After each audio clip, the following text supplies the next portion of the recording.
What's up, y'all? KJ here with the Urban Fruit Forest.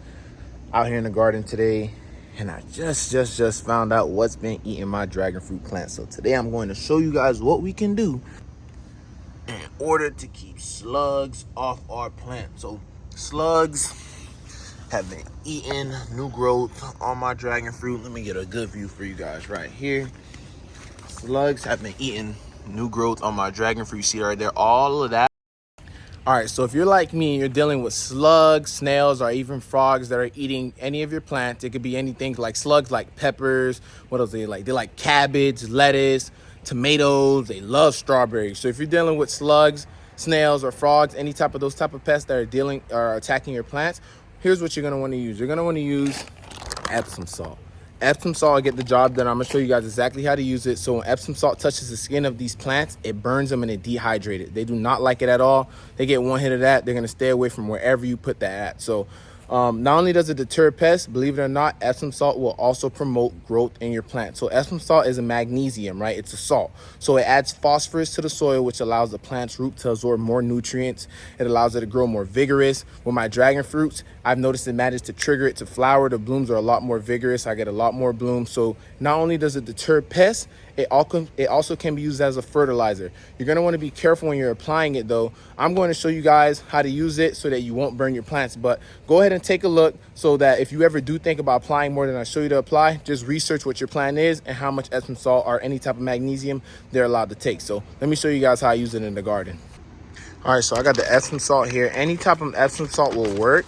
What you're going to want to do is, so I'm using dragon fruit and I already know the recommended amount to put for dragon fruit, but just the basic standard I'll tell anybody you use, no more than a tablespoon of Epsom salt. And if you're scared that you don't want to burn your plants, you could go ahead and apply it to the outside of the pot. You're going to want to reapply this after every rain, right?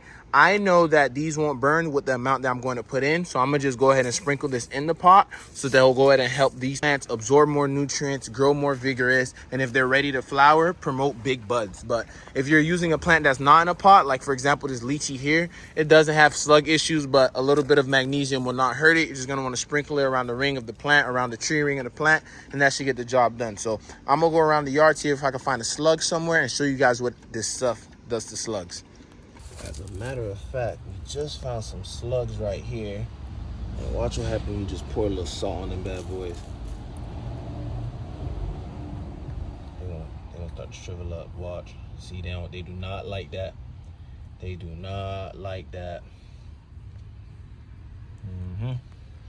Sorry, y'all. Y'all just gotta go. Y'all gotta go.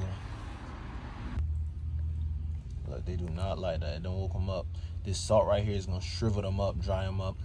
Unfortunately, take them out, but for the love of the dragon fruit, or for whatever plant that you will be using this for, I say it's well worth it.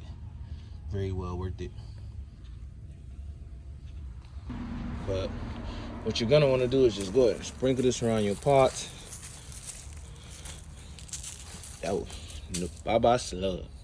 There you go. That is how you use Epsom salt in order to deter slugs, snails, and frogs. Before you guys apply it, make sure you don't put more than a tablespoon unless you looked up the requirements that your plants are able to take. So Epsom salt helps deter those specific pests, and it also helps your plants uptake nutrients because it adds phosphorus to the soil. So if you guys like what you saw, go ahead and like the video, comment down below any questions that you have, and subscribe to the channel. I'll catch you guys on the next one.